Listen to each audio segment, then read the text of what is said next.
স্বৰ্গত থকা আমাৰ পিতৃ ঈশ্বৰ, তোমাক ধন্যবাদ দিওঁ কিয়নো তুমি মহান। তোমাৰ মহা অনুগ্ৰহৰ কাৰণে ধন্যবাদ পিতা।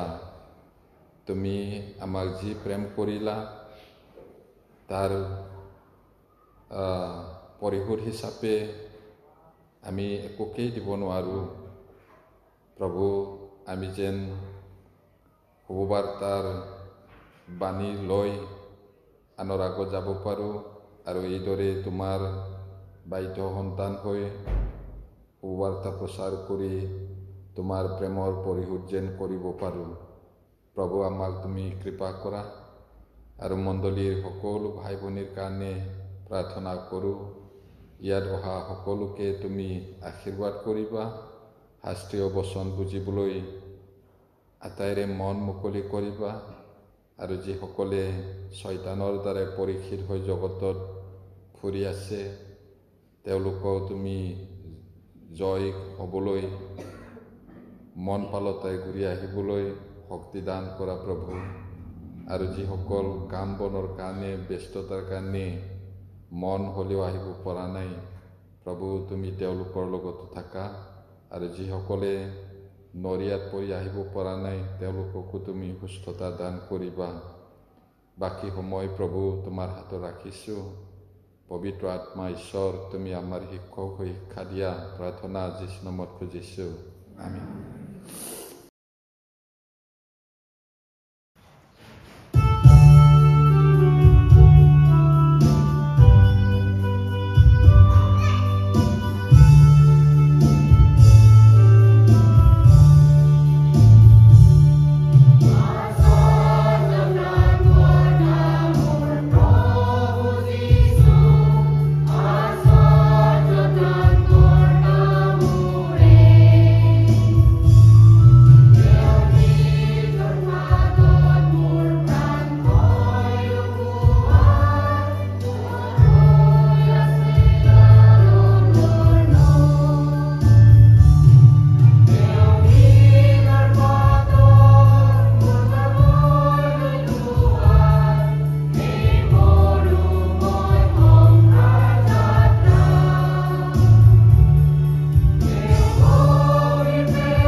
আমি পৰিত্ৰাণৰ তত্ত্ব এইটো শিকি আছোঁ।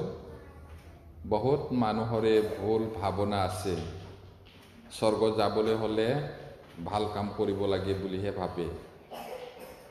ভাল জীৱন যাপন কৰিব লাগিব, ভাল হ'ব লাগিব, তেতিয়া যাব বুলি। কিন্তু শাস্ত্ৰত সম্পূৰ্ণ বেলেগকৈ কৈছে, ভাল কাম কৰি কোনেও স্বৰ্গ যাব নোৱাৰে। আৰু পাপত সম্পূৰ্ণ নষ্ট হোৱা মানুহে ভাল কাম কৰিব নোৱাৰে। মানুহৰ দেখাত ভাল হ'ব পাৰে কিছুমান কামটো, কিন্তু ঈশ্বৰৰ দেখাত সেইটোৱে মূল্য দিব নোৱাৰে। আৰু সেই ভাল কামটো ঈশ্বৰৰ দেখাত ভাল নহয়, আৰু তাৰ দ্বাৰা স্বৰ্গ যাব নোৱাৰে। সেইটো আমি জনা উচিত। আৰু আমিও পৰিত্ৰাণৰ তত্ত্বটো বা শিক্ষাটো ভালকৈ জনা উচিত, যাতে আমাৰ বিশ্বাসটো বলৱান হয়। যোৱা দেওবাৰত আমি কি শিকিছিলোঁ? বিশ্বাস কি নহয়, কোনটো বিশ্বাস নহয়? এইটো বিশ্বাসটো আন্ধাৰত জাপ মৰা নহয়, বিশ্বাসটো অনুমান কৰা নহয়, বিশ্বাসটো জল্পনা কল্পনা নহয়, ই মানুহৰ মতো নহয়। ই হৈছে পাপী মানুহৰ স্বেচ্ছামূলক আৰু আন্তৰিক পৰিৱৰ্তন, যাৰ ফলত তেওঁ ত্ৰাণকৰ্তালৈ পুনৰ ঘূৰি আহে। এইটো চাইছিলোঁ। আৰু এইটো কিয় ইমান দৰকাৰ সেই বিষয়ে চাইছিলোঁ। আৰু সলনি, ছাবষ্টিটিউশ্যন, সেই কথাটো আমি পূৰা জানিব লাগিব। সলনি মানে কি? মোৰ সলনি আনে মৰিলে, এইটো।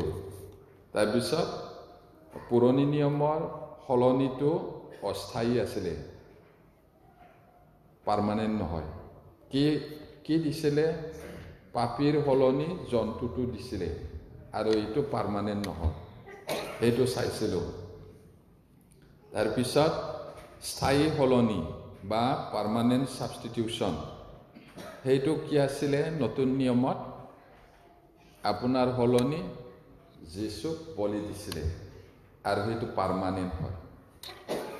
আৰু তাৰপিছত কি চাইছিলোঁ আমি? মিলন। আগতে পাপী মানুহ আৰু ঈশ্বৰৰ মাজত কোনো মিল নাই, শত্ৰু আছিলে। আৰু সেইটো প্ৰভু যীশুৱে নিজৰ তেজেৰে মিলন কৰিছিলে। এইটো মিলনৰ অৰ্থটো। তাৰপিছত মিলনৰ প্ৰভাৱ কি হৈছিলে? সেই মিলনৰ প্ৰভাৱটো, আগৰ শত্ৰু আছিলে, মিলন হ'ল, পুনৰ আহিলে। আৰু সেইটো দুটা পৰ্যায় আছিলে, সেইটো আমি চাইছিলোঁ। আজি আমি চাব বিচাৰিছোঁ মিলনৰ কালক্ৰম, মিলন।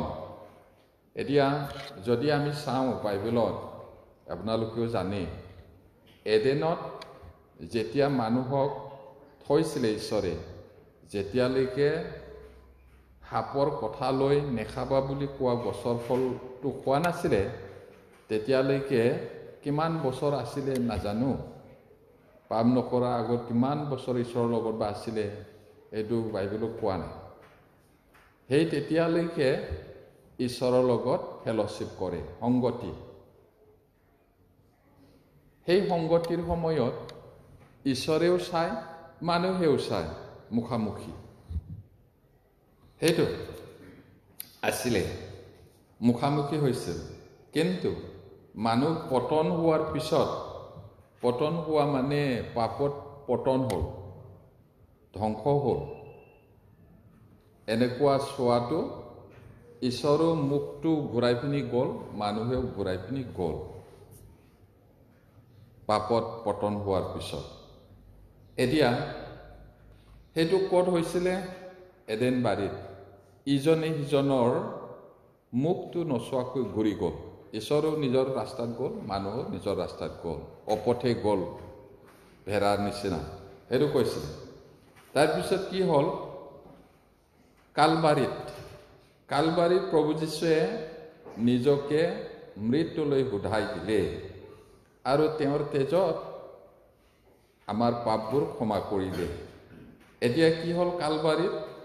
সেই কালবাৰী য'ত আমাৰ প্ৰভুক ওলোমাই থৈছিলে সেইটো আমি চালোঁ। চোৱা মানে কি? জগতৰ পাপ নিউতা ঈশ্বৰৰ মেৰ পোৱালীক চোৱা বুলি কৈছে নহয় জানো? এতিয়া ক'ত ওলমি আছে আমিতো দেখি নাপাওঁ।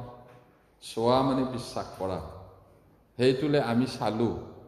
এতিয়া ঈশ্বৰে আমালৈ চালে আৰু আমি ঈশ্বৰলৈ চালোঁ। এতিয়া দুটা মিলন হ'লগৈ আকৌ যীশুৰ তেজত।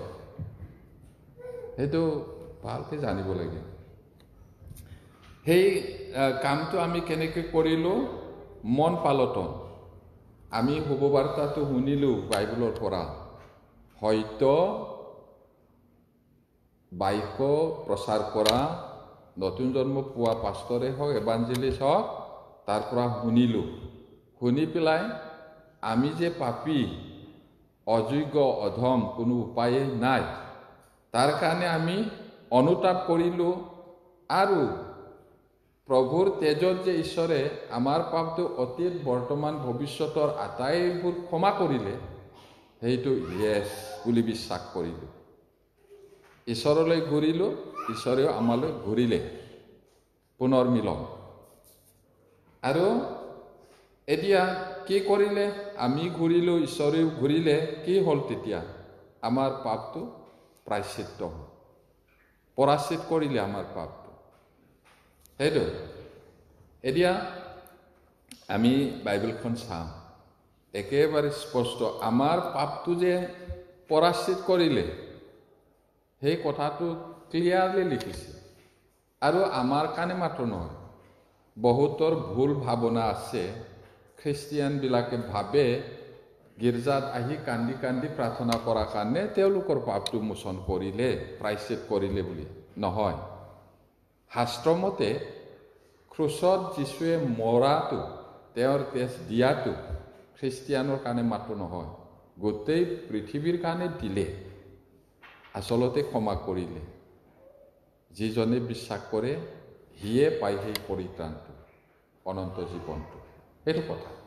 এতিয়া প্ৰথম যোহন 2:2 চাওক। 1 John chapter 2 verse 2, একেবাৰে আগফালে।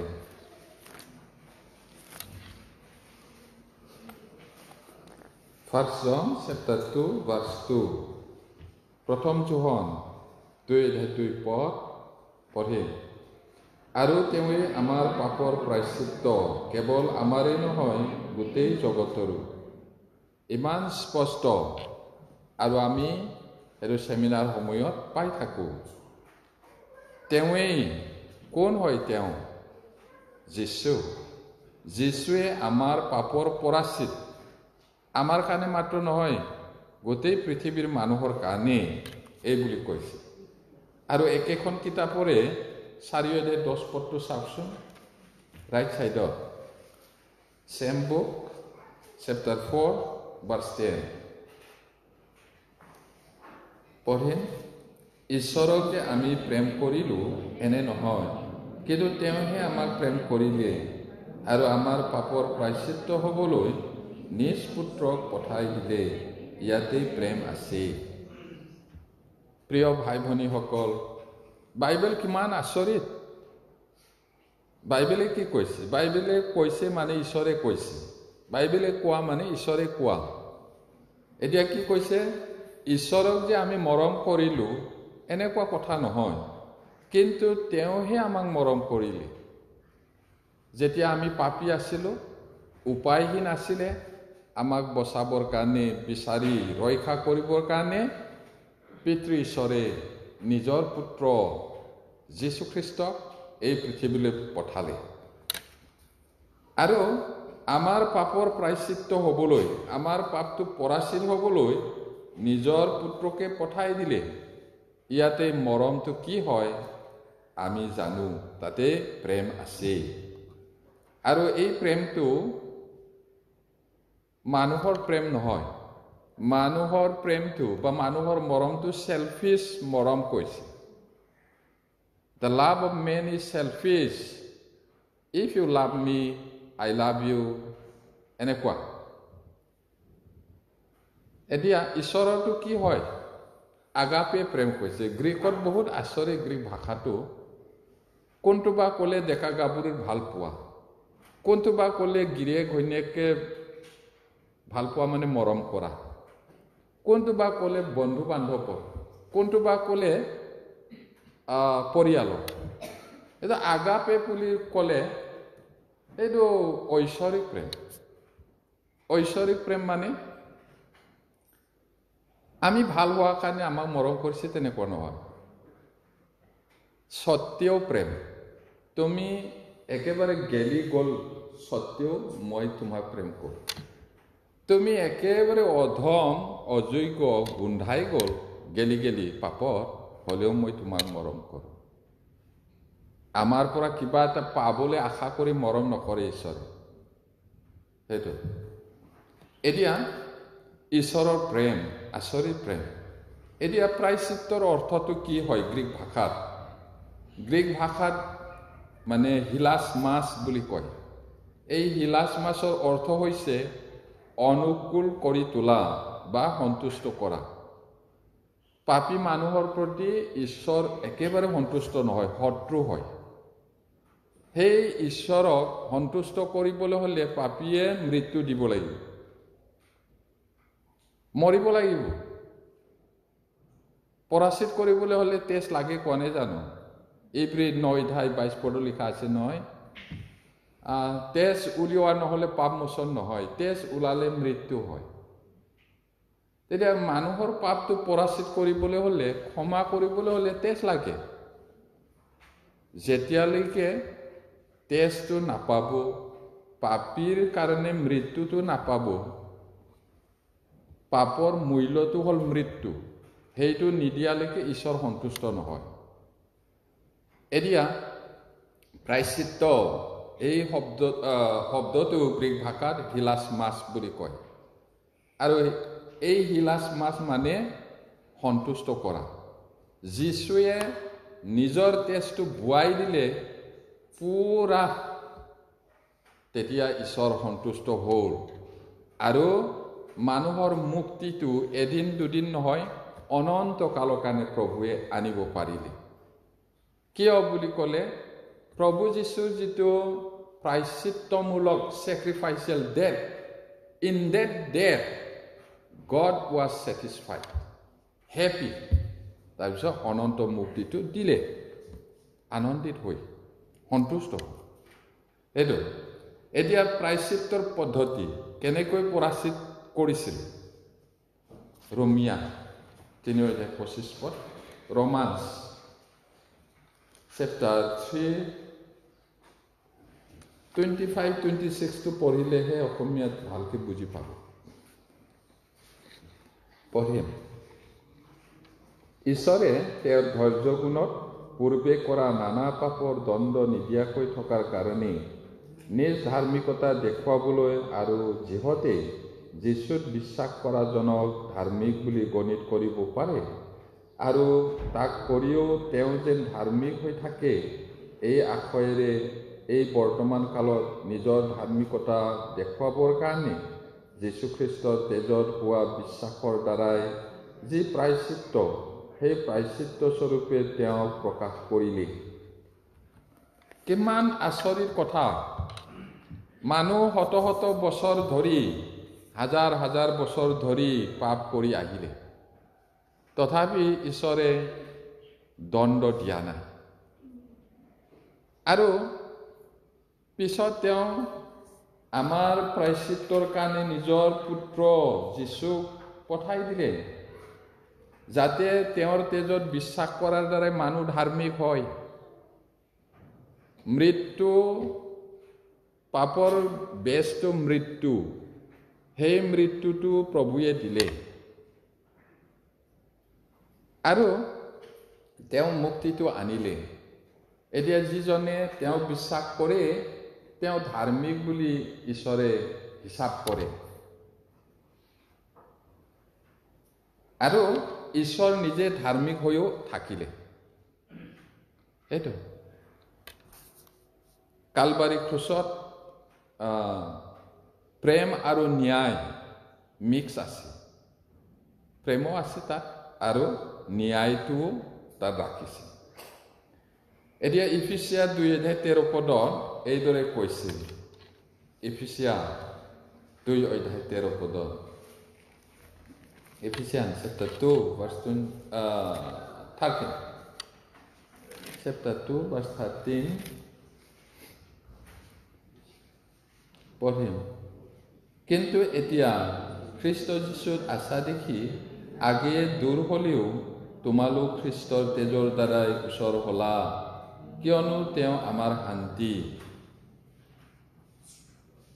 পাচনি পৌলহঁতে সেই তেতিয়াৰ খ্ৰীষ্টিয়ানবিলাকক ইমান আচৰিতকৈ ভালকৈ শিক্ষা দিছিলে।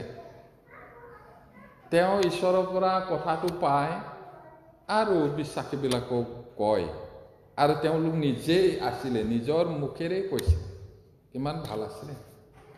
এতিয়া তেওঁৰ জীৱন, তেওঁৰ উৎসৰ্গ, তেওঁৰ ত্যাগে আমাৰ কাৰণে কিমান ভাল, আমাৰ কাৰণে কিমান আশীৰ্বাদ। তেওঁ বহুত দুখ কষ্ট ভোগ কৰিলে আৰু ঈশ্বৰে তেওঁক প্ৰকাশ কৰিলে ঈশ্বৰৰ কথা। এতিয়ালৈকে কথা কৈ আছে, আমি তাক শুনিছোঁ ঈশ্বৰৰ বাক্যত। এতিয়া কি কৈছে? কিন্তু এতিয়া খ্ৰীষ্টত আশা দেখি, যিজনে নতুন জন্ম পালে তেওঁ খ্ৰীষ্টত আছে। খ্ৰীষ্টত আছে মানে ইন খ্ৰাইষ্ট মানে ভিতৰত, এণ্ড খ্ৰাইষ্ট ইজ ইন আছ মানে আমাৰ ভিতৰত।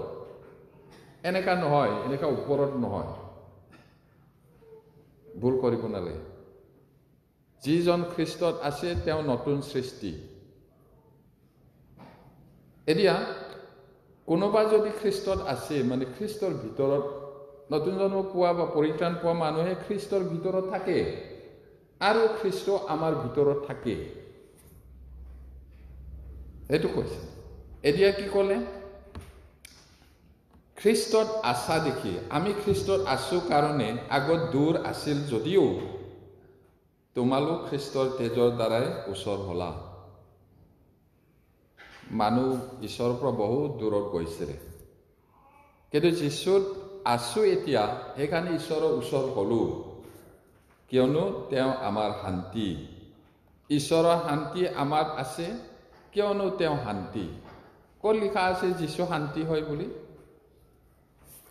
পাহৰি গৈছোঁ হ'বলা আমি। যীশু ইয়াত আছে নহয় জানো? যীশু ইয়াত কৈছে তেওঁ শান্তিৰাজ, তেওঁ আশ্চৰ্য পৰাক্ৰমী ঈশ্বৰ, চিৰস্থায়ী পিতৃ, শান্তিৰাজ বুলিও কৈছে। তেওঁৱেই আমাৰ শান্তি। গতিকে যিজন খ্ৰীষ্টত আছে তেওঁৰ শান্তি আছে, ঈশ্বৰৰ শান্তি, কিয়নো তেওঁৱেই আমাৰ শান্তি। এতিয়া প্ৰায়শ্চিত্তৰ প্ৰয়োজনীয়তা, ইম্পৰ্টেঞ্চ, প্ৰায়শ্চিত্তৰ মানে প্ৰপিচিয়েশ্যনৰ ইম্পৰ্টেঞ্চ অফ প্ৰপিচিয়েশ্যন ইংলিছত ক'লে মানে। এতিয়া কি কাৰণে প্ৰায়শ্চিত লাগে, কি কাৰণে উদ্ধাৰ কৰিব লাগে? কাৰণটো হ'ল ঈশ্বৰৰ ক্ৰোধৰ কাৰণে। ক্ৰোধ মানে খং মাত্ৰ নহয়, ইংলিছত এংগ্ৰি বা এংগাৰটো মাত্ৰ নহয়, ৰাত কৈছে ইংলিছত।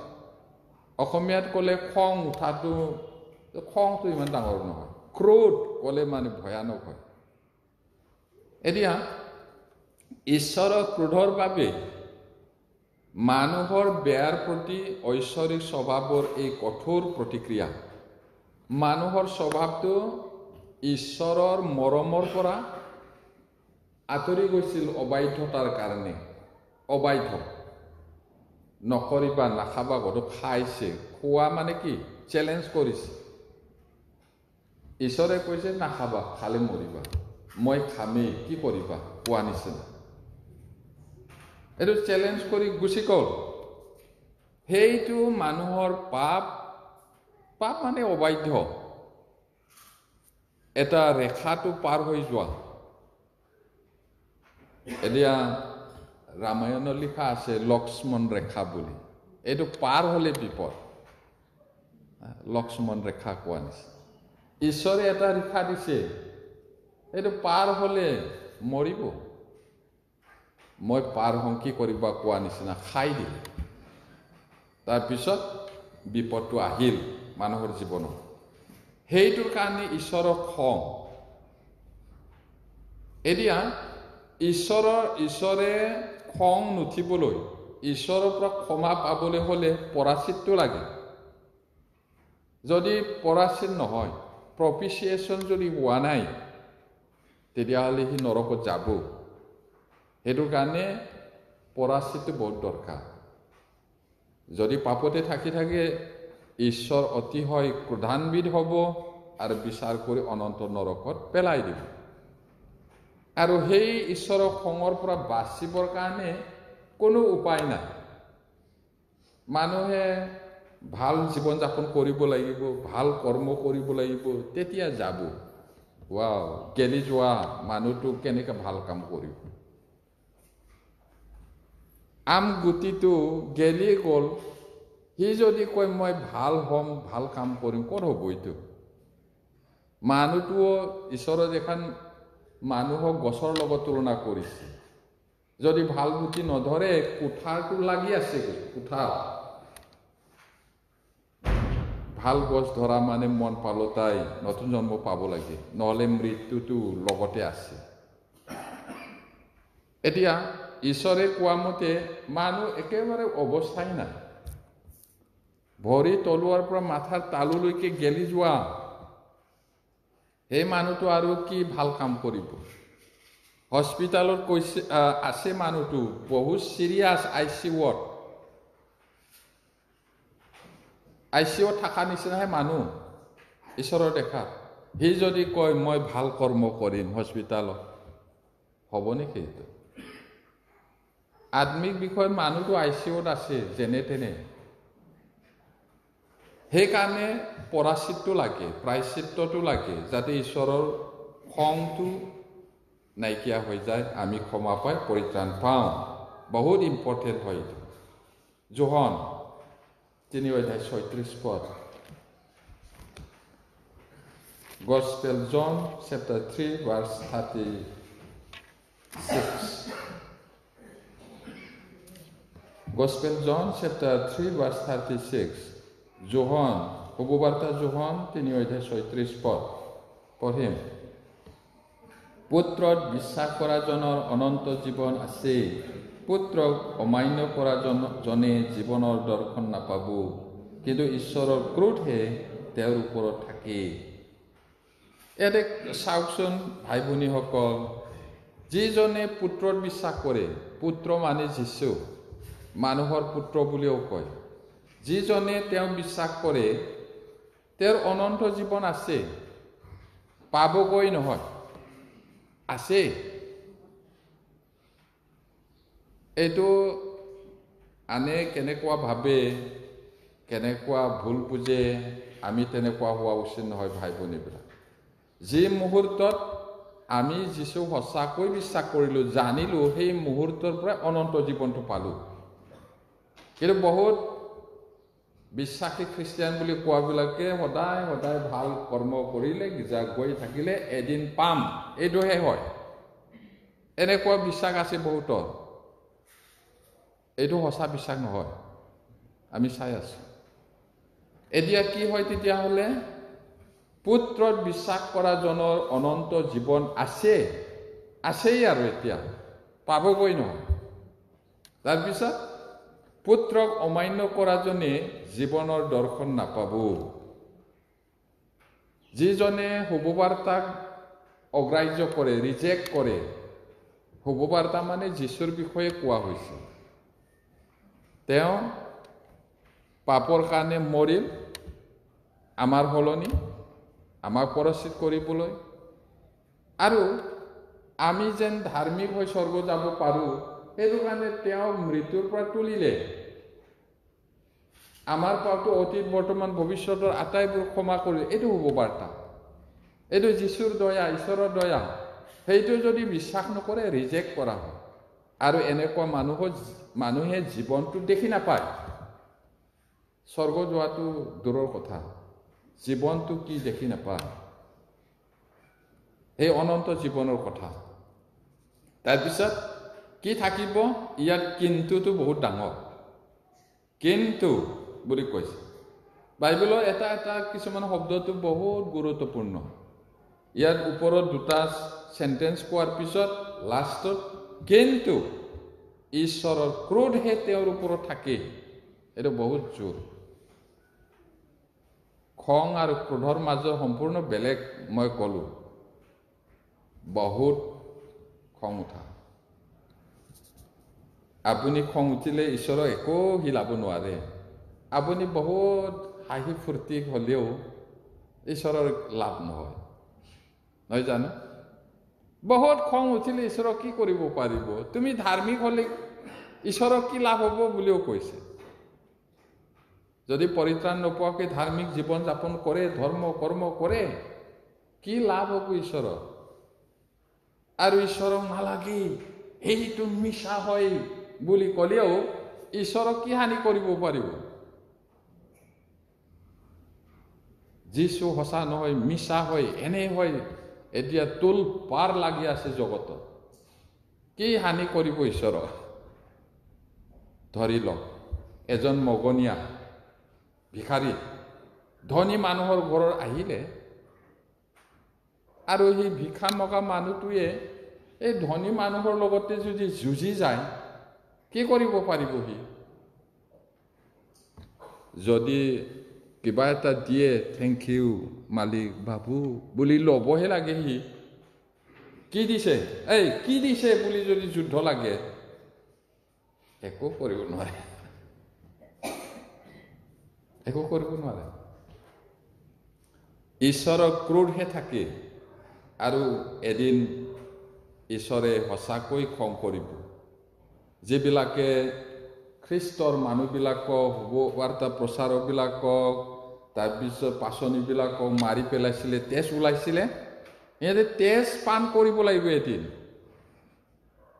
তোমালোকে যেনেকা দিছিলা তোমালোকেও এইটো খোৱা কৈছে পানীটো তেজ হ'ব কোৱা নাই জানো একটা বাতি ঢালি দিব এক তৃতীয়াংশ পানীটো তেজ হ'ব আকৌ দিব তোমালোকে তেজ ভাল পাইছিলে নে বধ কৰি তেজ উলিয়াবলৈ তেজটো খা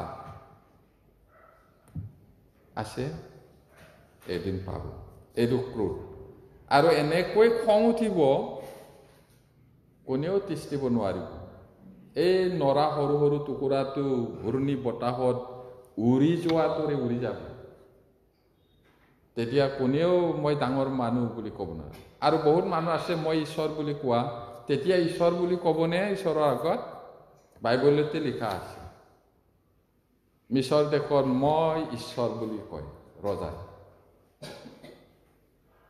ধ্বংস হৈহে ক'বলৈ লৈছিলে আৰু কোনোবা এঠাইত গালি দিছে তুমি ঈশ্বৰ নহয় এই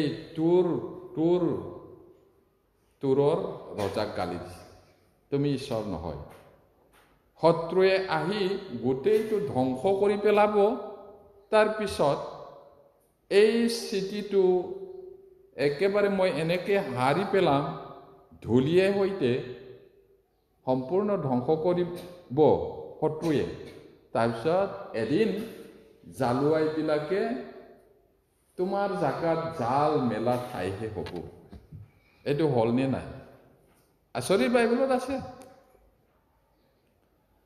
সেই তোৰ নগৰটো বহুত ভাল আছিলে ইংলিছত টায়াৰ কৈছে আমাৰ মেপৰ ইফালে চালে মেপত চালে পাম আমি তোৰ বুলি আছে এইফালে সেইটো ইয়াত তোৰ বুলি আছে এইটো ইংলিছত ক'লে টায়াৰ বুলি কৈছে এইটো সাগৰ কিনাৰত সাগৰতে আছিলে এতিয়া মস্ত অহংকাৰী মই ঈশ্বৰ মোৰ বলত মই পাৰিছোঁ বুলি আগতে চিটিবিলাক যিটো চিটি সাগৰ কিনাৰ মহা নদীৰ কিনাৰতহে ডেভেলপ হৈছিলে এই গুৱাহাটীটো কেলে ইমান ডাঙৰ হৈছে ব্ৰহ্মপুত্ৰ নদীৰ কাৰণেহে কলকাতা কেলে হৈছে সাগৰ কিনাৰত মুম্বাই কিয় হৈছে সাগৰ কিনাৰত সেই টুৰটোও এনেকুৱা আছিলে মানুহ তেতিয়া গাড়ী ঘোঁৰা ৰেল এৰোপ্লেন নাই জাহাজেৰে যায় আহে আৰু সেইটো কাৰণে মস্ত অহংকাৰী আছিলে, মই ঈশ্বৰ বুলি। যেতিয়া শত্ৰুৱে আহি তোমাক তৰোৱালেৰে কাটিবলৈ ল'ব, তেতিয়াও তুমি মই ঈশ্বৰ ক'বানে?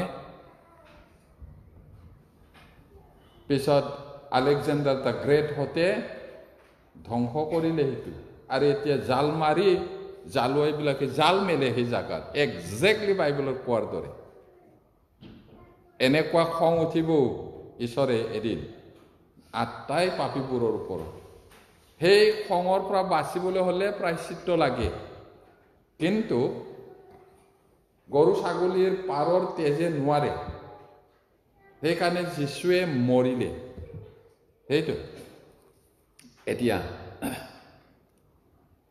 ইফিছিয়াৰ 5 অধ্যায়, এই পৰাচিত কথাটো বহুত আছে বাইবেলত, আমি পঢ়িব লাগিব।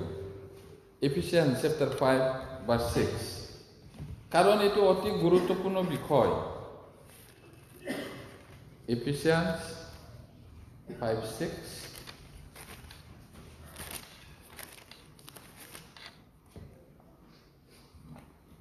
পঢ়িম।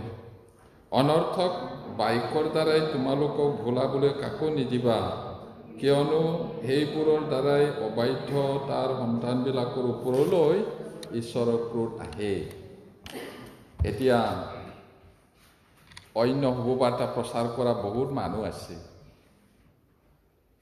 পুৰণি কালতো মানে প্ৰথম শতিকাৰ সময়তো যীশুক বিশ্বাস কৰিছা, ভাল কৰিছা, কিন্তু ভাল খ্ৰীষ্টিয়ান হ'বলৈ হ'লে, স্বৰ্গ যাবলৈ হ'লে সুন্নত কৰিব লাগিব, বিধান পালন কৰিব লাগিব বুলি, এনেকুৱা অনৰ্থক কথাৰে ঠগিবলৈ দিব নালাগে বুলি কৈছে।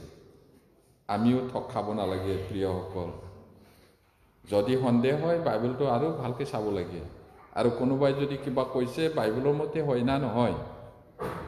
আৰু পৰিত্ৰাণ পোৱা মানুহে যিজনে ঈশ্বৰৰ কথা কয়, সেই মানুহটো সঁচাকৈ ঈশ্বৰৰ বাক্যৰ দৰে কৈছে নে নাই গম পায়।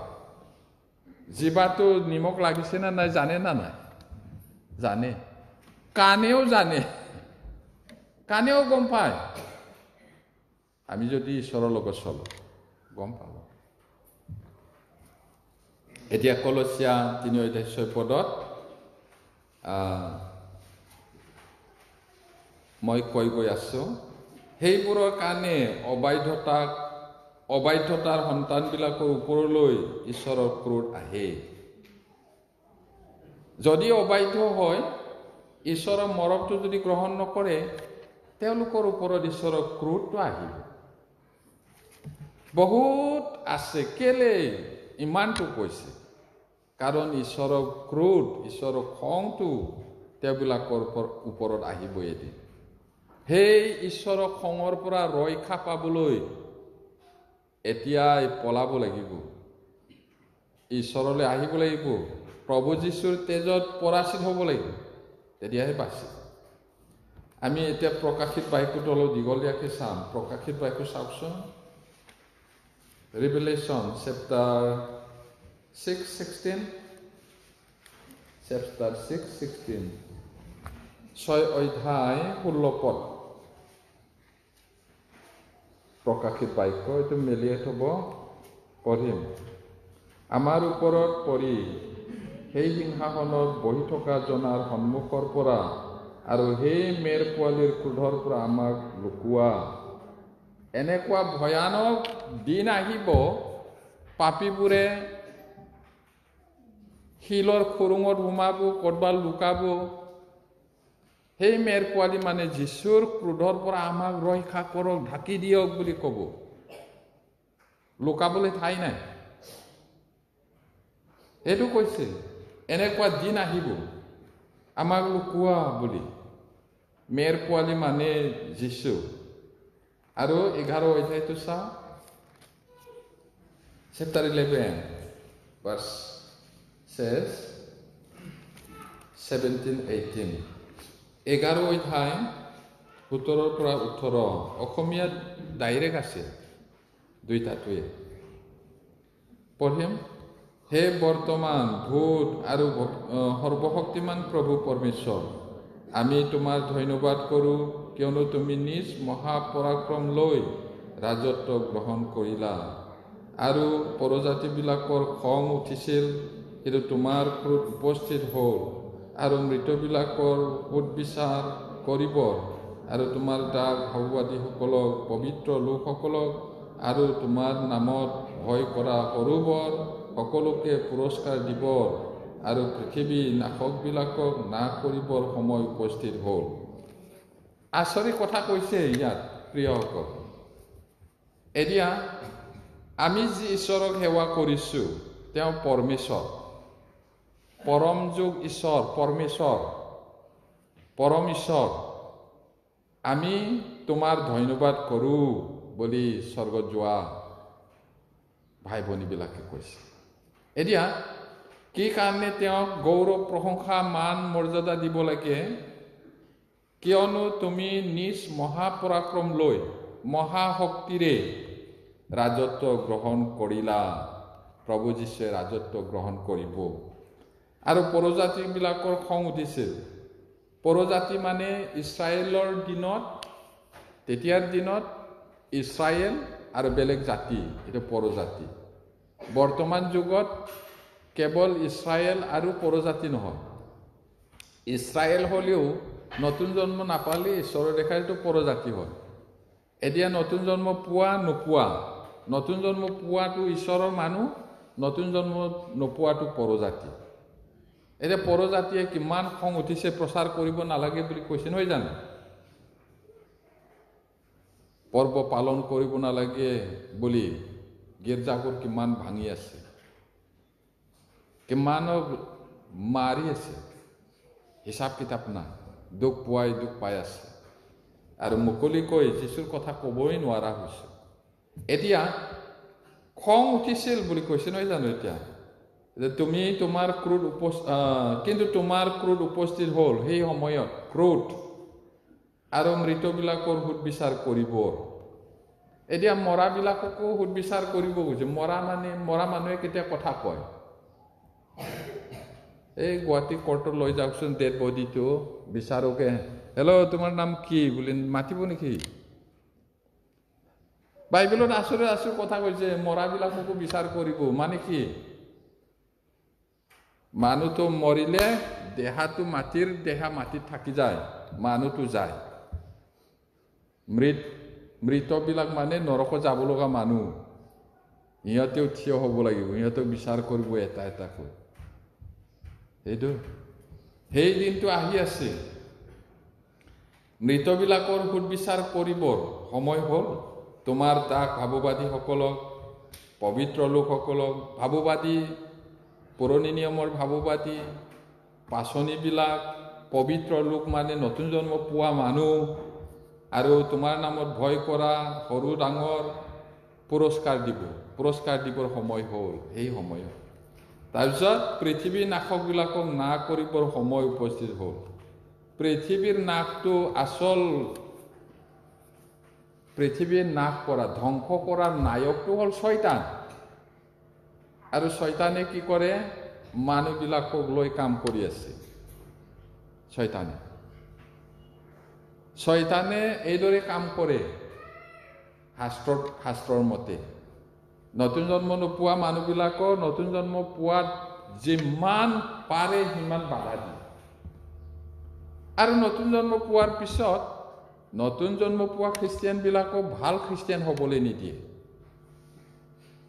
বাইবেল পঢ়া, সভাগীতা লোৱা, ঈশ্বৰৰ কামত ইণ্টাৰেষ্ট হ'বলৈ নিদিয়ে। এই জগতটো ৰং বিৰংটো দেখাই দিয়ে আৰু তাতে মগ্ন হ'বলৈ দিয়ে, পাপ কৰিবলৈ দিয়ে।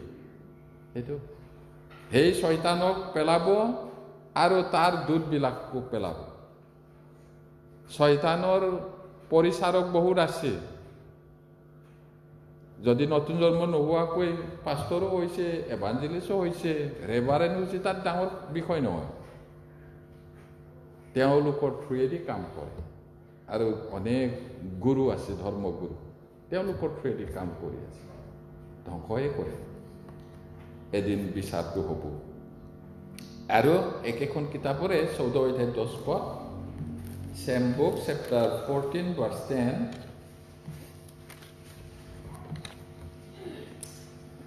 Verse 10, পঢ়ে। তেন্তে ঈশ্বৰৰ ওপৰ পাণপাত্ৰত তেওঁৰ যি ক্ৰোধ ৰূপ দ্ৰাক্ষাৰস মিহলি নোহোৱাকৈ যুগুতাই ৰখা হৈছে তাক তেওঁ পান কৰিব আৰু পবিত্ৰ দূতবিলাকৰ হাইখাতে আৰু সেই মেৰ পোৱালীৰ হাইখাতে জুই আৰু গন্ধকত যাতনা পাব। তেওঁবিলাকৰ যাতনাৰ ধোঁৱা সদা সৰ্বদাই উঠে। কিমান ভয় লগা, ভয় লাগিছেনে নাই? আনন্দৰ বিষয় নহয়তো, বহুত ভয় লগা। কোপ, কোপ মানে মাত, নহয় জানো? সৰি,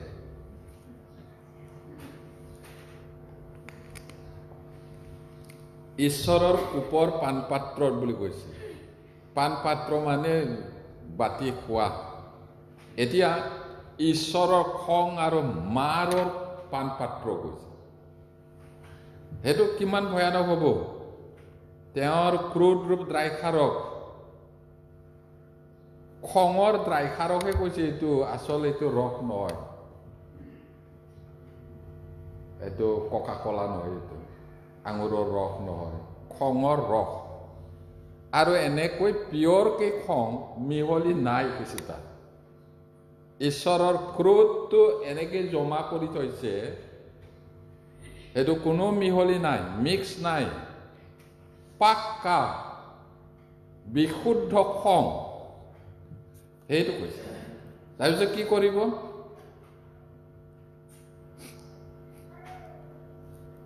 যুগুতাই ৰখা হৈছে, এতিয়া ৰেডি কৰি ৰাখিছে। সেই অবাধ্য প্ৰায়শ্চিত্ত নোহোৱা, পৰাচিত নোহোৱা মানুহবিলাকে খাব লাগিব কৈছে। যিবিলাকে যীশুৰ তেজত পৰাচিত হোৱা নাই বা পৰিত্ৰাণ পোৱা নাই, তেওঁবিলাকে সেই কোপটো খাব লাগিব, মাৰটো খাব লাগিব। আৰু এই খঙৰ যিটো দ্ৰাক্ষাৰস মিক্স নাই, একদম পিয়ৰ খং। আৰু পবিত্ৰ দূতবিলাকৰ হাইখাতে আৰু সেই মেৰ পোৱালীৰ হাইখাতে, পবিত্ৰ দূতবিলাকৰো পাপী দূত আছে, পবিত্ৰ দূত আছে। 1/3 দূতবিলাক পতন হৈছিলে, শয়তানৰ লগত খেদা খাইছে। এইবিলাক অপবিত্ৰ, ঈশ্বৰৰ লগত থকাটো পবিত্ৰ। এই পবিত্ৰ দূতবিলাকৰ হাইখাতে সিহঁতৰ দেখাত আৰু মেৰ পোৱালীৰ দেখাত জুই আৰু গন্ধকত যাতনা পাব। গন্ধকটো পাইছে না? এইটো গন্ধক ছালফাৰ হয়তো। এইটো অলপ গম পাবলৈ হ'লে কাৰ্বাইড, এই যে গেৰেজৰ লোহাত গলাই কাৰ্বাইড ভৰাই পিনে এইটো গোন্ধাই চাওকচোন, কিমান বেয়া গোন্ধায়। তাতকৈ ভয়ানক হ'ব বন্ধ ৰুমত যদি এই গন্ধক জুইটোত ধোঁৱাটো লাগে, মৰি যাব। আৰু নৰকৰ জুইটো সেইটোহে হয়, নিমখো আছে, পোকো আছে। আৰু যীশুৰ দেখাত, পবিত্ৰ দূতবিলাকৰ দেখাত সেই গন্ধকত যাতনা পাব। আৰু সিহঁতৰ দুখ কষ্ট যাতনা, তাৰ ধোঁৱাটো চিৰকাল ওলাই থাকিব। যাতনা পাইছে না নাই? তাত বিকাইছে, খাবলৈ নোৱাৰে। দেখা যাতনা আছে না নাই কিছুমানৰ? উপায় নাই, না বহিব পাৰে না উঠিব পাৰে, এনেকা। এইটো যাতনা।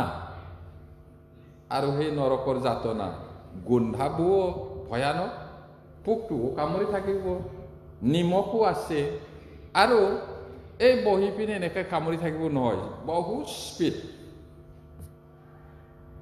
কোনো দয়া নাই, মিচিকিয়া হাঁহি নাই, পোহৰ নাই, ফুল নাই, ডাক্তৰ নাই, নাৰ্ছ নাই, মেডিচিন নাই। 1 দিন 2 দিন নহয়, শেষ হৈ নাযায়। আমাৰ এই মগজে ঢুকি নাপায় অনন্ত কথাটো, তাত ভুগিব লাগিব। এনেই কোৱা নাই এইটো। যিবিলাক যীশুৰ তেজ অপবিত্ৰ কৰে, যিবিলাকে ঈশ্বৰৰ প্ৰেমটো অগ্ৰাহ্য কৰে, যীশুৰ তেজেৰে পৰাচিত নহয়, সেই তাত যাব লাগিব, যাব, সঁচাকেই যাব। এতিয়া চেপ্টাৰ 19, তাতে 19 অধ্যায় 19 অধ্যায় 15 পদ বহুত ভয় লগা প্ৰিয়সকল এনেই লিখা নাই সেইটো 19 অধ্যায় 15 পদ 19 verse 15 পঢ়িম তেওঁ জাতিবিলাকক আঘাত কৰিবলৈ তেওঁৰ মুখৰ পৰা এখন চোকা তৰোৱাল ওলায় তেওঁ লোহাৰ দণ্ডেৰে তেওঁবিলাকক শাসন কৰিব আৰু সৰ্বশক্তিমান ঈশ্বৰৰ প্ৰচণ্ড ক্ৰোধৰূপ দ্ৰাক্ষাৰসৰ পেৰাহাল তেওঁৱেই গছকে ভয় লাগিছেনে নাই বৰ ভয় লগা জাতিবিলাকক আঘাত কৰিবলৈ এই পৃথিৱীৰ অনেক জাতি আছে আৰু তেওঁবিলাকে এতিয়া নিজৰ ইচ্ছামতে চলিছে ঈশ্বৰৰ প্ৰেমটো তেওঁলোকে ৰিজেক্ট কৰে ঈশ্বৰে কয় যে হে পৰিশ্ৰান্ত ভাৰাক্ৰান্ত লোকসকল মোৰ ওচৰলৈ আহা মই তোমালোকক জিৰণি দিম জেৰুচালেম জেৰুচালেম কুকুৰাৰ মাকে যেনেকৈ পোৱালীক দেউকাৰ তলত ল'ব বিচাৰে ময়ো কিমানবাৰ চেষ্টা কৰিলোঁ কিন্তু তোমালোকে নুশুনিলা জিহুৱাক পাব পৰা সময়ত তেওঁক বিচাৰা কিন্তু মানুহ একো খাতিৰ নকৰে এইদিনা কোনোবাই বোলে ফিল্ম ষ্টাৰবিলাকে ঈশ্বৰক মজাক কৰিলে সঁচা না মিছা নাজানো টিভিবিলাকত কিবা ছ'চিয়েল মিডিয়াত একেবাৰে তোলপা কোনোবা এক্ট্ৰেছে ঈশ্বৰকে ঠাট্টা কৰিলে কিবা এটা কৰিছে সিহঁতে কিবা কি কয় এইটো বট নিচিনা কিবা কিবি কথা ঈশ্বৰৰটো বোলে জিৰ' ঈশ্বৰ নাই বুলি তাৰ পিছৰ পৰাই জুইটো জ্বলিলে মহা কোটি কোটি টকাৰ ঘৰবিলাক চাৰখাৰ পুৰি হাই হাই কিছুমান ফিল্ম এক্ট্ৰেছ এজনীৰ কথাটো মই চাইছোঁ ল'ৰাটো লৈছে মই ক'ত যাম কি কৰিম বুলি কান্দিছে কিন্তু এটা সময় আছিলে তেওঁলোকেতো নতুন নতুন গাড়ী লাক্সাৰিয়াছ গাড়ীবিলাক যায় দুখীয়া কিমান পাৰ হৈ যায় কিমান কান্দে কিমান হাহাকাৰ কৰি চাইছিলে জানো নাই চোৱা এতিয়া নিজৰ কণ্ডিশ্যন আহিছে কোটি কোটি টকা মালিক হ'লেও কিয় হ'ব চাফা তাৰপিছত এই যে ইঞ্চুৰেঞ্চ কৰে যে ঘৰৰ সিহঁতেও আমি নোৱাৰিম আৰু ইমান কোটি কোটি টকা কৈছে এটা সময় আহে এনেকৈ ঈশ্বৰে এদিন মহাপৰাক্ৰমী অহংকাৰীবিলাকক আঘাত কৰিব তেওঁৰ মুখৰ পৰা এখন চোকা তৰোৱাল ওলায় ঈশ্বৰৰ বাক্যটো দুধৰীয়া তৰোৱালতকৈ চোকা কৈছে নহয় জানো তৰোৱালেৰে কাটি দিলে ডিঙিটো কাটি যাব তেজটো চচ যাব পাৰে কিন্তু ঈশ্বৰৰ বাক্যটো সিহঁতৰ হাতকেইটা টুকুৰা হওক বুলি ক'লে কাটিব পাৰে কাৰণ তেওঁ সৃষ্টিকৰ্তা হয় না নহয় ডিঙিটো ছিঙি যা চব ক'লে ছিঙি যাব এইটোনো কেনেকৈ হ'ব বুলি নাভাবিব পোহৰ হওক পোহৰ হ'ল বিশ্ব ব্ৰহ্মাণ্ডৰ হওক হ'ল ঈশ্বৰৰ বাক্য দুধৰীয়া তৰোৱালতকৈও চোকা কৈছে আৰু গাঁঠি মজ্জা আৰু চিত্তলৈকে সোমাই কৈছে ইব্ৰী 4 অধ্যায় 12 পদ বহুত আচৰিত কথা ইয়াত কৈছে নহয় জানো চোকা তৰোৱাল ওলায় তেওঁ লোহাৰ দণ্ডেৰে তেওঁবিলাকক শাসন কৰিব অফিচাৰবিলাক ডাঙৰ ডাঙৰ অফিচাৰ ৰজাবিলাকৰ এটা লাঠি থাকে বিশেষকৈ মিলিটাৰী কামাণ্ডেণ্ট অফিচাৰবিলাকৰ ইমান সোণ নিচিনা দেখে সোণ নহয় চাগে কিন্তু সোণ নিচিনা বা ইমান ভাল লাগে সিহঁতৰ জীপত যাব ওলাব কুকুৰো এনেকা হেণ্ডেলত ধৰি যাব তাৰপিছত নামিলে এই লাঠিটো লৈ এনেকা ঘূৰি ঘূৰি যাব চিপাহীবিলাক থৰঙা হৈ চেলুট মাৰিব এইটো শাসনৰ দণ্ড এষ্টেৰৰ কথাটো আমি জানো নহয় জানো এষ্টেৰে যোৱা সময়ত ৰজাই লাঠিটো এনেকা দিছে লাঠিটো এনেকা দিলেহে বাচিব লাঠি যদি নিদিয়ে আইগাটো কেৱল মাৰহে হয় এষ্টেৰে কেনেকৈ কৈছিলে লগন দিহে কৈছিলে নহয় জানো নিজৰ গিৰিয়েক ৰজা হ'লেও এনেই যাব নোৱাৰে আচৰিত আইন সিহঁতৰ আমাৰ ঘৈণীয়েকবিলাকে যধে মধে যায় না নাই হেই কি কৰি আছা একো সুধা পোছা নাই নহয় জানো কেতিয়াবা না কৰে বিয়া পাতা বহুত আছে কিন্তু এষ্টেৰৰ গিৰিয়েক ৰজাটো এনেকুৱা নহয় এষ্টেৰক 1 মাহ সোমাব দিয়া নাই নাহিবি সেই সময়ত গ'লে মাত্ৰ কয় কিন্তু প্ৰাৰ্থনা লগন দি 3 দিন প্ৰাৰ্থনা কৰিছে গোটেই জাতিটোৱে তাৰপিছত এষ্টেৰ সোমাই যাওঁতে সেই ৰাজদণ্ডডালি সেইটো এনেকুৱা দিছে ইয়াতে চুই পিনি চুমা খাই মৰমটো পালে আৰু প্ৰাৰ্থনাৰ উত্তৰটো পাইছে এতিয়া মই কিয় এইটো কৈছে ইয়াত আমাৰ প্ৰভু যীশুৱে তেওঁ ৰজাৰো ৰজা হয় তেওঁ লোহাৰ দণ্ডেৰে তেওঁবিলাকো শাসন কৰিব পাপিষ্টবিলাকো শাসন কৰিব সেইদিনা লোহা মানে কি লাঠি কাঠৰ নহয় বাঁহৰ বিলাকতো মাৰি মাৰি থাকিলে ভাঙি যাব পাৰে লোহাৰ দণ্ড এইটো কঠোৰ শাসন আমাৰ চৰকাৰবিলাকেও কয় নহয় জানো কেতিয়াবা কেতিয়াবা বাতৰিত বহুত ডাঙৰ ডাঙৰ কথা কয় নহয় এই উগ্ৰপন্থী বা বেয়া মানুহ হ'লে কঠোৰ হাতেৰে দমন কৰা হ'ব নহ'লে লোহাৰ দণ্ডেৰে শাসন কৰা হ'ব বুলি এতিয়া এইটো প্ৰভু যীশুৱে কৰিব সঁচাকৈ তাৰপিছত সৰ্বশক্তিমান ঈশ্বৰৰ প্ৰচণ্ড ক্ৰোধ ৰূপ দ্ৰাক্ষাৰসৰ পেৰা হাল তেওঁই গছকি এতিয়া আঙুৰটো পকিলে পেৰা হালত মিল আমাৰতো সৰিয়হ গুটিটো মিলত লৈ পিনি পেৰি দিলে তেল ওলাই যায় আপুনি খুন্দিলেও নোলায় কিন্তু পেৰা হালত যেতিয়া চেপা খাব তেল তাৰে আপুনি আৰু মই মাছ ভাজি কিবা ভাজি ধুনীয়াকৈ খায় নহয় জানো ঈশ্বৰে সেই পেৰা হালত পাপীবিলাকক পেৰিব সেই সময়ত মানে মানুহবিলাকে বুজি পাইছিলে ইজিলি আঙুৰবিলাকক এটা জাগাত পেৰা হালত জমা কৰি গছকি দিয়ে নহ'লে পেৰা যন্ত্ৰৰে পেৰি পিনি ৰসটো ওলাইছিল তাৰপিছত ফিল্টাৰ কৰি খাইছিলে আৰু এতিয়া পাপীবিলাকক সেই পেৰা হালত গছকিব যীশুৱে গছকিব তাৰপিছত তেজটো ওলাই যাব কিমান যাব কৈছে তেজ 200 মাইললৈকে বৈ যাব কৈছে 200 মাইলটো ধৰিব পাৰিছে আমি তেজপুৰলৈকে যাব চাগে 300 কিলোমিটাৰ 200 মাইল আৰু কিমান তেজ হ'ব কৈছে ঘোঁৰাৰ লাগামলৈকে ঘোঁৰাৰ লাগাম ঘোঁৰাটো একেবাৰে সৰু ঘোঁৰা হ'লেও ইমান হ'ব মস্ত মস্ত ঘোঁৰা হ'লে ইমান হ'ব এই লাগামলৈকে তেজ হ'লে কিমান ভয় লগা হ'ব ময়ো বুজি নাপাওঁ কিমান আচৰিত হ'ব কিন্তু বাইবেলে কৈছে সঁচাকৈ হ'ব এতিয়া প্ৰভুৱে গছকে এতিয়া পুৰণি নিয়মৰ অস্থায়ী স্থান তম্বুৰ দয়াৰ আসন এতিয়া মই কি ক'লোঁ কেলে আমি প্ৰায়শ্চিত্ত হ'ব লাগে কেলে যীশুৰ তেজেৰে পৰাচিত হ'ব লাগে বুলি প্ৰশ্ন যদি কৰে সেই ঈশ্বৰৰ ক্ৰোধৰ পৰা বাচিবলৈ হ'লে কেৱল যীশুৰ তেজৰ প্ৰায়শ্চিত্ত হৈহে বাচিব পাৰে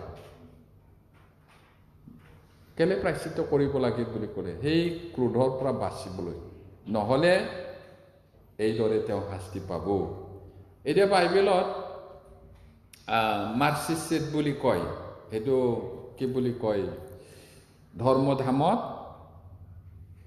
জেনেৰেল আছে চোতাল এটাটো পবিত্ৰ স্থান আনটো অতি পবিত্ৰ স্থান সেই তাতে মাৰ্চিচিট বুলি কয় এইটো দয়াৰ আসন বুলি ক'ব পাৰে আৰু অসমীয়া সেইটো নিয়ম সন্দুক তাৰ ওপৰত তেজটো ছটিয়ালে তেজটো দেখিলে ঈশ্বৰে দয়া কৰি ক্ষমা কৰে সেইটো পুৰণি নিয়মত সেইটো অস্থায়ী আছিলে জন্তুৰ তেজ ছটিয়াই পিনি পৰিত্ৰাণ পোৱাটো এতিয়া এইটো আমি চাওঁ প্ৰভুৱে কি কৈছিলে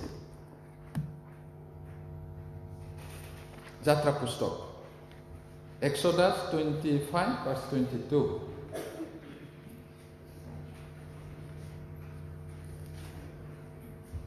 25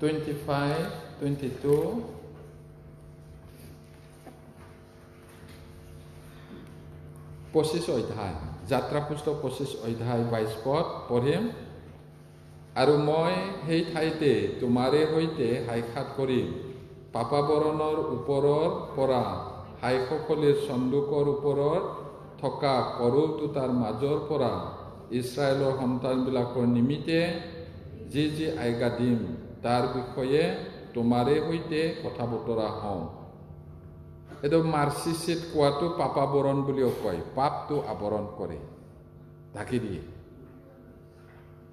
এইটো নিয়ম চন্দুকৰ ওপৰত আৰু তাতে মই কথা বতৰা হ'ম বুলি কৈছে এতিয়া আমি ইব্ৰীলৈ যাব লাগিব ইব্ৰী 9 অধ্যায় Hebrews chapter 9 verse 5 to 7 9 অধ্যায় 5 পৰা 7 পঢ়ে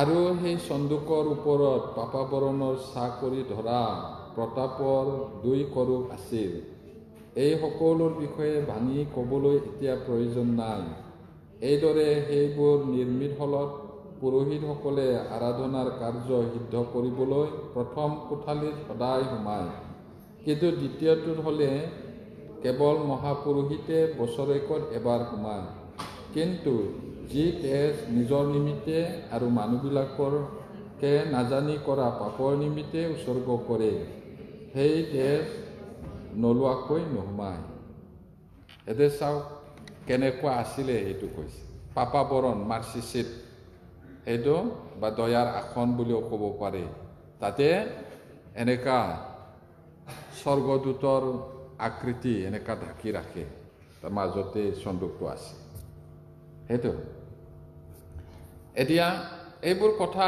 বৰ্ণাই ক'বলৈ এতিয়া প্ৰয়োজন নাই বুলি পৌলে যিবিলাকলৈ লিখিছিলে তেওঁলোকক কৈছে এইটো পুৰোহিতবিলাকে আৰাধনা কৰিবৰ কাৰণে প্ৰথম কোঠালীত সোমায় দ্বিতীয়টো অতি পবিত্ৰ স্থানৰ হ'লে নোসোমায় বছৰেকত একবাৰহে সোমায় আৰু সেইটো তেজ নোহোৱাকৈ সোমাব নোৱাৰে প্ৰথমে নিজৰ পাপৰ কাৰণে বলি দি ল'ব লাগিব তাৰপিছত আনৰ কাৰণে তাৰপিছতহে তাত সোমায় নহ'লে মহাপুৰোহিতটো মৰি থাকিব তাত তেজ নোলোৱাকৈ সোমাব নোৱাৰে এতিয়া সেইটো কি আছিলে সেই পাপাবৰণ সেইটো অস্থায়ী আছিলে এতিয়া নতুন নিয়মত স্থায়ী হয় এতিয়া নতুন নিয়মৰ স্থায়ী স্থান গলগথাৰ ওপৰত সেই ক্ৰুচটো জন্তুৰ তেজটো স্থায়ী নাছিলে এইটো পাপাবৰণ বা এই অনুগ্ৰহৰ স্থানটো কিন্তু এতিয়া কালবাৰীত হ'লে গলগথাত সেই ক্ৰুচৰ ওপৰত প্ৰভুৱে নিজৰ জীৱনটো দিলে তেজ বোৱালে আৰু সেইটো অনন্তকাল থাকে যীশুৰ তেজৰ ভেলিডিটিটো অনন্তকাল থাকে এতিয়া আমি চাওঁ ৰোমিয়া 5 অধ্যায় 10 পদ Romans chapter 5 verse 10 পঢ়িম কিয়নো যেতিয়া শত্ৰু আছিলোঁ তেতিয়া ঈশ্বৰৰ পুত্ৰৰ মৃত্যুৰ দ্বাৰাই যদি আমি ঈশ্বৰৰ সৈতে মিল হ'লোঁ তেন্তে মিল হোৱা কিমান অধিক গুণে তেওঁৰ জীৱনেৰে পৰিত্ৰাণ পাওঁ বহুত আচৰিত আমি শত্ৰু আছিলোঁ পৰিত্ৰাণ পোৱাৰ আগত সকলোৱে ঈশ্বৰৰ শত্ৰু আৰু ঈশ্বৰৰ ক্ৰোধৰ অধীনত থাকে তেতিয়া ঈশ্বৰৰ পুত্ৰৰ মৃত্যুৰ দ্বাৰাই আমি যদি তেওঁৰ লগত মিল হ'লোঁ মই আৰম্ভণিতে কৈছিলোঁ আমি শত্ৰু আছিলোঁ পাপৰ কাৰণে এতিয়া যীশুৰ তেজৰ কাৰণে যীশুৱে আমাক ঈশ্বৰৰ লগত মিলন কৰালে। এতিয়া মিল হ'লেও কৈছে, মিল হোৱাৰ কাৰণে আমি প্ৰভু যীশুৰ জীৱনেৰে কিমান পৰিত্ৰাণ পাম। আমি তেওঁৰ লগত যাম আৰু তেওঁ য'ত থাকে আমি তাত থাকিম গৈ। কিমান আচৰিত। এতিয়া কলছিয়া chapter 1 verse 20. Colossians chapter 1 verse 20. কলছিয়া 1 অধ্যায় 20 পদ। 1 অধ্যায় 20 পদ পঢ়িম। পৃথিৱীত থকা হওক বা স্বৰ্গত থকা হওক, সকলোকে তেওঁৰ দ্বাৰাইহে তেওঁৰে সৈতে মিলন কৰিবলৈ ঈশ্বৰে ভাল দেখিলে। বহুত আচৰিত কথা। পৃথিৱীত থকা হওক বা স্বৰ্গত থকা হওক, সকলোকে যীশুৰ থ্ৰুৱেদি ঈশ্বৰে নিজৰ লগত মিলন কৰাটো ভাল দেখিলে। এইটো কৈছে কেৱল যীশুৰ যোগেদিহে। এতিয়া পাপ ক্ষমা কৰাত ঈশ্বৰ ধাৰ্মিক। আমি অজানিতে, আমি নাজানিয়াকৈয়ে পাপী হৈ গৈছিলোঁ। আদমে কৰা পাপৰ কাৰণে মই কেলে পাপী হ'ম, এনেকা ক'ব পাৰে। আৰু মানুহে সেইটোৰ কাৰণে মইতো একো পাপ কৰা নাই, মই কেলে পাপী, এনেকা বুলি কয়। কিন্তু অৰিজিনেল পাপ আদমে কৰাৰ কাৰণে আদমতে মানুহৰ কঠীয়াটো আছিলে, মানুহৰ বীজটোৱে বেয়া হ'ল, তাৰ পৰা জন্ম হোৱাটো বেয়া। এইটো অৰিজিনেল পাপ বুলি কয় থিঅলজি, আৰু সেইটোৰ কাৰণে পাপী হয়। এতিয়া আমি নাজানা সময়তে আকৌ আমাৰ পাপটো ক্ষমা কৰিলে, নহয় জানো? আপুনি আৰু মইতো নাছিলে যীশুৱে কালবাৰীত মৰা সময়ত, আমি জন্ম হোৱাই নাই। ইমান দূৰলৈকে মানুহ জাতিৰ ইতিহাসটো যেতিয়ালৈকে থাকিব তেতিয়ালৈকে ক্ষমা কৰি থৈ দিলে। আমিতো জনাই নাছিলোঁ। সেই পাপ ক্ষমা কৰাত ঈশ্বৰ ধাৰ্মিক। সেইটো এতিয়া ঈশ্বৰৰ ধাৰ্মিকতা প্ৰদান কৰাত ধাৰ্মিক। এতিয়া কি কি বিষয়ত ঈশ্বৰ ধাৰ্মিক মন দিব। আমাৰ পাপ ক্ষমা কৰাত ঈশ্বৰ ধাৰ্মিক, আৰু আমাক কেৱল পাপটো মাত্ৰ ক্ষমা কৰা নাই, আমাক ধাৰ্মিকো কৰিছে। সেইটো কাৰণে তেওঁ ধাৰ্মিক, ঈশ্বৰ ধাৰ্মিক। আমি ৰোমিয়ালৈ আকৌ যাব লাগিব, 3 অধ্যায় 25-26। আমি অথনি পঢ়িছোঁ, হ'লেও আকৌ এবাৰ মনত ৰাখিবৰ কাৰণে। Romans chapter 3 verse 25-26 পঢ়িম। ঈশ্বৰে তেওঁৰ ধৈৰ্য গুণত পূৰ্বে কৰা নানা পাপৰ দণ্ড নিদিয়াকৈ থকাৰ কাৰণে নিজ ধাৰ্মিকতা দেখুৱাবলৈ আৰু যিহতে যীশুত বিশ্বাস কৰাজনক ধাৰ্মিক বুলি গণিত কৰিব পাৰে, আৰু তাক কৰিও তেওঁ যেন ধাৰ্মিক হৈ থাকে, এই আশয়েৰে এই বৰ্তমান কালত নিজৰ ধাৰ্মিকতা দেখুৱাবৰ কাৰণে যীশুখ্ৰীষ্টৰ তেজত হোৱা বিশ্বাসৰ দ্বাৰাই যি প্ৰায়শ্চিত্ত, সেই প্ৰায়শ্চিত্ত স্বৰূপে তেওঁ প্ৰকাশ কৰিলে।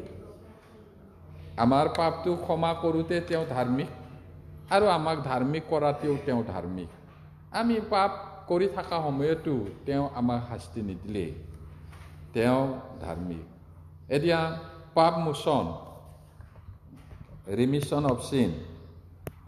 এতিয়া পাপ মোচন তেওঁৰ পক্ষে সকলো ভাৱবাদীয়ে কৈছিলে, মানে যীশুৰ বিষয়ে সকলো ভাৱবাদীয়ে কৈছিলে, যিজনে সেইজনাত বিশ্বাস কৰিব তেওঁ ধাৰ্মিক হ'ব আৰু তেওঁৰ পাপবোৰ ক্ষমা কৰা হ'ব, এই বুলি যীশুৰ বিষয়ে পুৰণি নিয়মৰ ভাৱবাদীসকলে সাক্ষ্য দিছিলে। এতিয়া ক্ষমাৰ অৰ্থ, এই ধাৰণাটো ক্ষমা শব্দটোৰ সমাৰ্থক, ইয়াৰ অৰ্থ হ'ল ঘূৰাই পঠোৱা, এটা আঁতৰাই ৰখা। তাৰমানে আমি পাপী আছিলোঁ আৰু আমাৰ পাপৰ কাৰণে শাস্তি পাব লাগিছিলে, তেওঁ ক্ষমা কৰি মাফ কৰি ঘূৰাই পঠালে। যোৱা।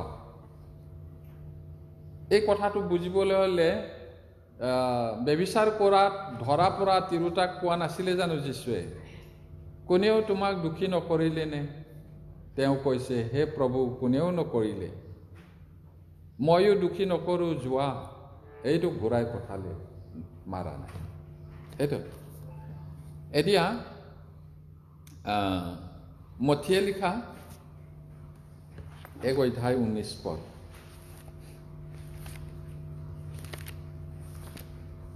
Matthew chapter 1 verse 19.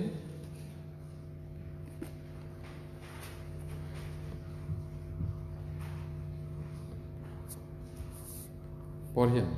তাতে তেওঁৰ স্বামী যোচেফ এজন ধাৰ্মিক লোক হোৱাত তেওঁ ৰাইজৰ আগত নিন্দাৰ পাত্ৰ কৰিবলৈ ইচ্ছা নকৰি গুপুত ত্যাগ কৰিবলৈ মন কৰিলে। যোচেফ, মৰিয়মক বিয়া পাতিবলৈ বন্দোবস্ত কৰা যোচেফ, তেওঁ যদি সমাজৰ আগত কৈ দিয়ে আমি মিলন নোহোৱাকৈ তেওঁ গৰ্ভৱতী হ'ল, তেতিয়াহ'লে কোনো দয়া নাই, মাৰি পেলাব। সেইকাৰণে মৰম কৰি মনে মনে এৰিবলৈ বিচাৰিছিলে। সেইটো এতিয়া ইব্ৰী 9:26 ইব্ৰী 9:26 Hebrews 9:26 মই পঢ়িছোঁ। সেয়ে হোৱা হ'লে জগত স্থাপনৰে পৰা তেওঁ অনেকবাৰ দুখ ভোগ কৰিব লাগিলহেঁতেন, কিন্তু এতিয়া তেওঁ আত্মবলিৰ দ্বাৰাই পাপ নাশৰ অৰ্থে যুগবোৰৰ শেষত এবাৰ মাথোন প্ৰকাশিত হ'ল। তা আমাক ক্ষমা কৰি এৰি দিবৰ কাৰণে, ঘূৰাই পঠাবৰ কাৰণে তেওঁ এইদৰে কৰিলে। এতিয়া পুৰণি নিয়মৰ ক্ষমাৰ উদাহৰণটো এনেকুৱা। লেবিয়া পুস্ত 16 অধ্যায়ত তাতে লিখা আছে, মহাপুৰোহিতে 2টা চাক আনিব লাগে মহাপ্ৰায়শ্চিত্তৰ দিনাখন। সেই 2টা চাক এটাটোৰ ওপৰত মাথাত ধৰি মহাপুৰোহিতে গোটেই ইছৰাইলৰ কাৰণে প্ৰাৰ্থনা কৰে আৰু তাৰ তেজটো আহে, তেওঁলোকৰ পাপটো তাৰ তাত ট্ৰেন্সফাৰ হয় আৰু বলি দি সেই ধৰ্মধামৰ ভিতৰত অতি পবিত্ৰ স্থানত ছটিয়াই দিয়ে, সেই পাপাপৰণৰ ওপৰত মাৰ্চি ছিট বা দয়াৰ আসনত। তাৰপিছত 1 বছৰৰ কাৰণে পাপৰ ক্ষমাটো পায়। আকৌ আন এটা চাকটোৰ ওপৰতো এইদৰে মাথাত ধৰি প্ৰাৰ্থনা কৰে আৰু অৰণ্যত এৰি দিয়ে। সেইটো যীশুকে বুজায়, এইটোতো আমি জানিছোঁ। ইয়াতে তাৰপিছত সেই চাকটোৱে নিজৰ ওপৰত মানুহৰ পাপৰ ভাৰটো বৈ অৰণ্যলৈ যায়। কেতিয়াবা একেবাৰে পাহাৰৰ টিঙত থৈ পিনি গিৰাই দিয়ে, নহ'লে এৰি দিয়ে। সি মানুহৰ পাপটো লৈ কেনেকৈ মৰে। এতিয়া প্ৰভু যীশুও আমাৰ কাৰণে এইদৰে মৰিছিলে। এতিয়া ইব্ৰী 13:12-13 অলপ স্পষ্টকৈ পোৱা যায়, এই কথাৰ অৰ্থটো বুজিব পাৰোঁ। ইব্ৰী Hebrews 13:12 and 13 পঢ়িম। এই কাৰণে যীশুৱেও তেওঁৰ নিজৰ তেজৰ দ্বাৰাই মানুহবিলাকক পবিত্ৰ কৰিবলৈ নগৰৰ দুৱাৰৰ বাহিৰত মৃত্যুভোগ কৰিলে। এতেকে আহা, তেওঁৰ নিন্দাৰূপ ভাৰ বৈ ছাউনিৰ বাহিৰে তেওঁৰ ওচৰলৈ আমি যাওঁ হওক। কিমান সান্তনাদায়ক বাক্য। এতিয়া সেই সময়ত পাপাৰ্থক বলি, জন্তুটো পাপৰ কাৰণে বলি দিলে, সেইটো বাহিৰত লৈ গৈ পিনি পুৰি দিয়ে। আৰু এতিয়া ইয়াত কি কৈছে, যীশুৱেও নিজৰ তেজৰ দ্বাৰাই মানুহবিলাকক পবিত্ৰ কৰিবলৈ, সেই মানুহবিলাকৰ মাজত আমাক পবিত্ৰ কৰিবলৈ নগৰৰ দুৱাৰৰ বাহিৰত মৃত্যু ভোগ কৰিল। জেৰুচালেম নগৰৰ পৰা তেওঁ লৈ গৈছিলে কালবাৰী পাহাৰলৈ। এই পাহাৰৰ নামটো গলগথা, অসমীয়াত মূৰৰ লাওখোলা বুলি কৈছে। এতিয়া এতেকে আহা, আমিও এতিয়া কি কৰিব লাগে প্ৰিয় ভাই ভনীবিলাক? খ্ৰীষ্টিয়ান হোৱাটো, সঁচা খ্ৰীষ্টিয়ান হ'বলৈ হ'লে দুখ কষ্ট আছে, ঠাট্টা নিন্দা আছে। আৰু সেই ঠাট্টা, প্ৰভুৰ ঠাট্টা নিন্দাটো আমি আমাৰ শৰীৰক কঢ়িয়াই লৈ জীৱনত তেওঁৰ লগত যাব লাগিব। সেইটো চাউনিৰ বাহিৰে তেওঁৰ ওচৰলৈ আমি যাওঁ কৈছে। খ্ৰীষ্টীয় জীৱন যাপন কৰাটো সহজ নহয়। পৰিত্ৰাণটো এনেই পায়, কিন্তু ঠেক বাটেদি আমি চলিব লাগিব। সেইটো এতিয়া আজিৰ কাৰণে মই ইয়াতে ৰাখিছোঁ। অলপ দীঘল আছে, চাই থাকিব লাগিব আমি। মই চমুকৈ আকৌ অলপমান ক'ব বিচাৰিছোঁ। আমি কি চালোঁ? মিলনৰ কালক্ৰম। পতনৰ আগত ঈশ্বৰ আৰু মানুহৰ মাজত একেবাৰে মুখামুখি। পতন হোৱাৰ পিছত ইফালে সিফালে গ'ল। কিন্তু যীশুৰ তেজত প্ৰায়শ্চিত্ত হোৱাৰ পিছত আমি ঈশ্বৰৰ লগত আকৌ মিলন হ'লোঁ। এইবিলাক কথাটো আমি চালোঁ। আৰু কেলে প্ৰায়শ্চিত্ত হ'ব লাগে বুলি ক'লে, ঈশ্বৰৰ ক্ৰোধৰ পৰা ৰক্ষা পাবলৈ। যিবিলাকে যীশুৰ তেজত পৰাচিত হোৱা নাই, তেওঁলোক সেই ভয়ানক ক্ৰোধৰ সন্মুখীন হ'ব। আৰু পুৰণি নিয়মৰ পাপাবৰণটো বা মাৰ্চিচিটটো এইটো টেম্পৰাৰী আছিলে। কিন্তু গলগথাৰ যিটো পাপাবৰণ, পাপটো আমাক আৱৰণ কৰিলে, ক্ষমা কৰিলে, এইটো অনন্তকলীয়া। কালবাৰীৰ কথাটো হ'লে অনন্তকলীয়া। সেইটো আমি চাইছোঁ। আৰু প্ৰায়শ্চিত্তৰ ফলাফলটো আমি চাইছোঁ। পাপ ক্ষমা কৰাত ঈশ্বৰ ধাৰ্মিক, আৰু আমাক ধাৰ্মিক কৰাত ঈশ্বৰ ধাৰ্মিক। সেইটো আমি চালোঁ। ঈশ্বৰে আশীৰ্বাদ কৰক। প্ৰাৰ্থনা কৰিম। দয়ালু ঈশ্বৰ, পৰিত্ৰাণৰ তত্ত্ব অতি গভীৰ। সেইবোৰ বাক্য আমাক যে তুমি দিছা, তাৰ কাৰণে ধন্যবাদ। যিবিলাকে খ্ৰীষ্টৰ তেজত প্ৰায়শ্চিত্ত নহয় আৰু তোমাৰ সেই মহাপৰিত্ৰাণ গ্ৰাহ্য নকৰে, তেওঁবিলাক ঈশ্বৰৰ ভয়ানক কোপৰ পাত্ৰ হ'ব। আৰু সেইদিনা তেওঁৰ ক্ৰোধৰ সন্মুখীন হ'ব লাগিব। আৰু সেই দিনটো অতিশয় ভয়ানক দিন হ'ব। কিন্তু ধন্য ঈশ্বৰ, আমাক যে তুমি খ্ৰীষ্টৰ তেজত পুনৰ মিলন কৰিলা, আমি তোমাৰ সন্তান হ'লোঁ। গতিকে খ্ৰীষ্টে যেনেকৈ চাউনিৰ বাহিৰলৈ গ'ল, আমাক পবিত্ৰ কৰিবৰ কাৰণে মৃত্যু হ'ল, আমিও প্ৰভুৰ ঠাট্টা নিন্দা কঢ়িয়াই চাউনিৰ বাহিৰলৈ যাবলৈ সহায় কৰা। শুনা প্ৰতিজনৰ ওপৰত তোমাৰ অনুগ্ৰহ হওক, প্ৰাৰ্থনা যীশুৰ নামত খুজিছোঁ।